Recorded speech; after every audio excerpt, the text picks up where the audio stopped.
బంగారం బ్యాంకులు ఇతర ప్రైవేటు సంస్థల్లో ఉన్న విడిపించి కొనబడను. కొమ్మూరి గోల్డ్ ఆంధ్ర మరియు తెలంగాణ. నమస్తే, వెల్కమ్ టు మనం టీవీ. ప్రస్తుతం మనతో పాటు ఉన్నారు ప్రముఖ డైట్ స్పెషలిస్ట్ వీరమాచినేని రామకృష్ణ గారు. సార్తో మాట్లాడి డైట్ లో మనకున్న మంచి మంచి డౌట్స్ క్లియర్ చేసుకుందాం. హలో సార్, నమస్తే. నమస్తే సార్, మీరు ఒక లక్షల వేల మందికి డైట్ చెప్తారు. అసలు మీరంటే తెలియని వాళ్ళు కూడా మోస్ట్లీ ఎవ్వరు ఉండరు. వీరమాచినేని సార్ అంటే అందరికీ ఆల్మోస్ట్ తెలుసు, సుపరిచితులు. అయితే ఇంతమందికి, ఇంత వేల లక్ష మందికి డైట్ చెప్పే మీరు అసలు మీ డైట్ ఎలా ఉంటుంది, మీరేం తింటారు, మీరేం ఫాలో అవుతారు? ఫర్ ఎగ్జాంపుల్ ఇక్కడ ఏంటంటే ఒక పాయింట్ అర్థం చేసుకోవాలి. జనాలు విర్రంగళప్పలు చేయాలంటే సపోజ్ నేను ఒక తగ్గితే ప్రపంచం తగ్గినట్టు కాదు కదా, నేను పెరిగితే ప్రపంచం తగ్గదా? సపోజ్ నేను రావున్నాను అనుకో, ఉదాహరణకి నేను సిద్ధాంతం చెప్పి తగ్గదా? అంటే నువ్వు కళ్ళజోడు డాక్టర్ దగ్గరికి వెళ్తావు, ఆయనకే కళ్ళజోడు ఉంటుంది, నీ కళ్ళజోడు పని చేయదా? నువ్వు డెంటిస్ట్ దగ్గరికి వెళ్తావు, ఆయన 4 పళ్ళు ఊడిపోయి ఉంటాయి, ఆయన ఈ పళ్ళు కట్టలేడా? సైన్స్ని సైన్స్ లాగా చూడాలి, విడదీయాలి. ఒక సిద్ధాంతం ఎవరు చేసినా తగ్గుతారు. నేను డైట్ మొదలు పెట్టక ముందు ఆల్మోస్ట్ 128, 130 అట్లా 129, 130 అలా ఉండేవాడిని. 30 కిలోలు తగ్గాను నేను 2 నెలల్లో. ఆ తర్వాత ఇది జరిగి 8 సంవత్సరాలు దాటిపోయింది. నేను గట్టిగా డైట్ చేసి ఏదైనా చేస్తే 5-6 రోజులు, వారం రోజులు తప్ప అంటే నాకు కుదరదు, నా షెడ్యూల్ ఎలా ఉంటాయి. ప్లస్ నేను ఇంత నెట్లో ఉంది ఇప్పుడు 109, 108, 110 ఇక్కడే ఉంటాను నేను. మధ్యలో లాక్డౌన్ పీరియడ్లో మాత్రం 115 దాకా మళ్ళీ వెళ్ళే. లాక్డౌన్ టైంలో కొంచెం మా అమ్మాయి పుణ్యం అంట, ఆ పిల్లలు శుభ్రంగా తీసుకొచ్చి ఎన్ని పెట్టి నాన్న అని పెట్టేవాళ్ళు.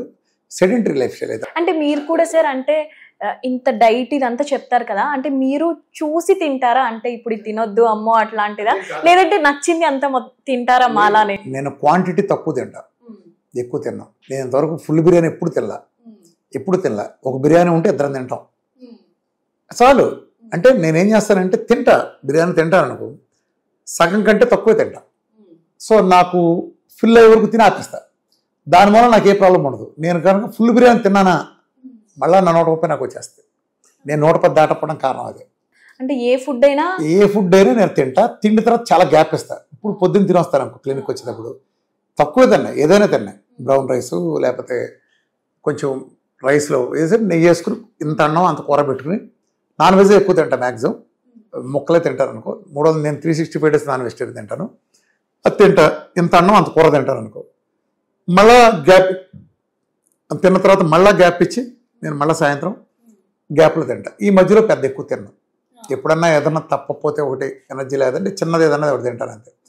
అంటే స్నాక్స్ లాగా పప్పు ఉండలు లాంటి ఎక్కువ వేసిన పప్పు ఉండలో బెల్లంతో చేసినవి, పంచదార మళ్ళీ తిన్నాను, బెల్లంతో చేసినవి ఇది తింటాను. రోజులో తాగితే ఒక కాఫీ తాగితే ఎప్పుడన్నా ఒకసారి తాగకపోతే తాగడం. మిగతా రోజులకు పెద్ద వెళ్ళం. ఎప్పుడన్నా తిన్నప్పుడు ఏదన్నా బాగా హెవీగా అనిపించినప్పుడు ఏదన్నా నెలకోసారో 2 సార్లు ఒక కూల్ డ్రింక్ తాగుతాను. అంటే ఉన్నాయని చెప్తాను ఫ్రెండ్. బయటకు వెళ్ళి ఇట్లా ఎక్కువ దోశలు అంటే అలాంటివి తిన్నాను. పొద్దునపూట నేను బ్రౌన్ రైస్లో, అంటే బ్రౌన్ రైస్ కానీ మన పొట్టు తక్కువ రైస్లో అటువంటి వాటిలో ఆర్గానిక్ వాటిలోనే ఆర్గానిక్ కూరగాయలు అంటే చేసి తింటాను. ఇప్పుడు మాకు కొత్తగా ఇక్కడ శ్రీవారాహి సెల్ హెల్త్ వీళ్ళు తింటూ ఆర్గానిక్ వచ్చినాయి.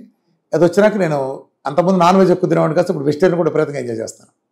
ఇట్లా వెజిటేరియన్ కూరగాయలు వచ్చినాయి ఆర్గానిక్లో. ఇవన్నీ కొన్ని యాప్స్లో చాలా ఫేమస్ అయింది వాళ్ళది.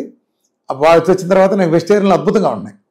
అంటే నాకు వచ్చిన ప్రాబ్లం ఏంటంటే, ఒకప్పుడు మేము పల్లెటూరులో పెరిగినాడు, పేడ ఎరువులు, మట్టి సమృద్ధిగా ఉండే మంచి నల్ల మట్టి నేలల్లో కూరగాయలన్నీ మేము పండించుకుని మేము కోసి తినేవాళ్ళం. అది ఆ రుచి పోయింది.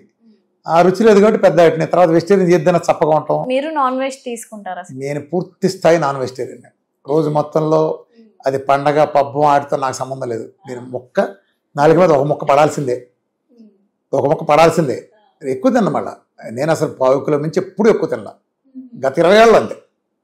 ఒక 20 సంవత్సరాల కాలంలో నేను మ్యాక్సిమం తిన్న హైయెస్ట్ క్వాంటిటీ ఆఫ్ మీట్ అంటే మ్యాక్సిమం 1/4 కిలో అంతే.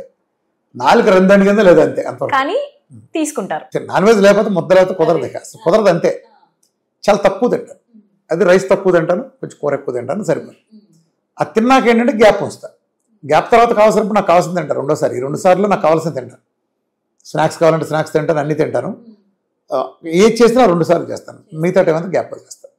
అందుకని నాకు స్టామినా పరంగా నాకు చాలా ఎక్కువగా ఉంటుంది. కాకపోతే నేను బాగా హార్డ్ వర్క్ చేస్తాను.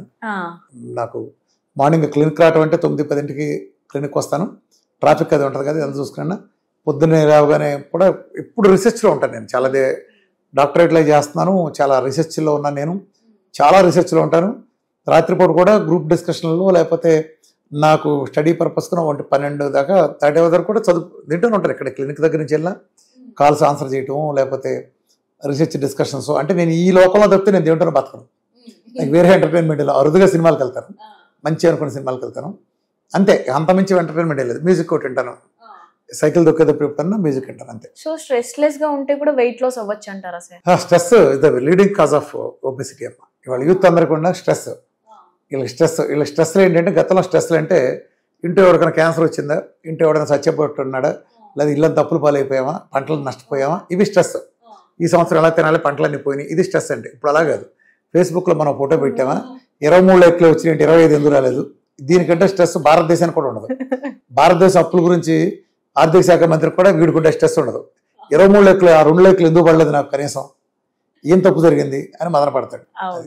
సో ఎదుటి సన్నాసి, ఆడేవడో సన్నాసి మన దగ్గరనే చేయాలని. ఇప్పుడు చూడు, ఎక్కువ కుర్రాల ట్రెండ్ ఎలా ఉంటుందంటే, వీడో పనికిమాల ఫోటో కూడా తీసుకుంటాడు, అది ఆడు సెల్ఫీగానో లేదా తీస్తాడు.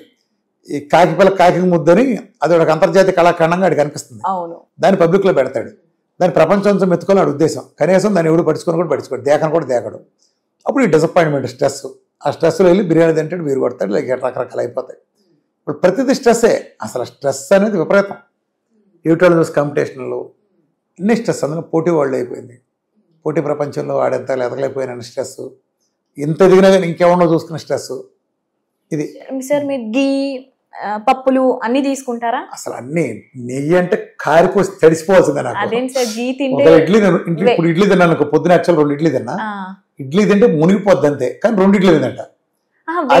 గెయిన్ అవ్వరా సార్ మరి? 6 ఇడ్లీ తింటాను అనుకో. ఫర్ ఎగ్జాంపుల్ నేను నెయ్యికి సార్ నేను చెప్తా, ఒక 6 ఇడ్లీ ఉందనుకో నా ఎదురుగుండా, 6 ఇడ్లీ నేను చట్నీ వేస్తున్నాను అనుకో, నాకు 600 క్యాలరీలు వచ్చినాయి అనుకో. ఉదాహరణ చెప్తున్నాను. నేను 6 ఇడ్లీలో నేను నెయ్యి వేసుకోకూడదు.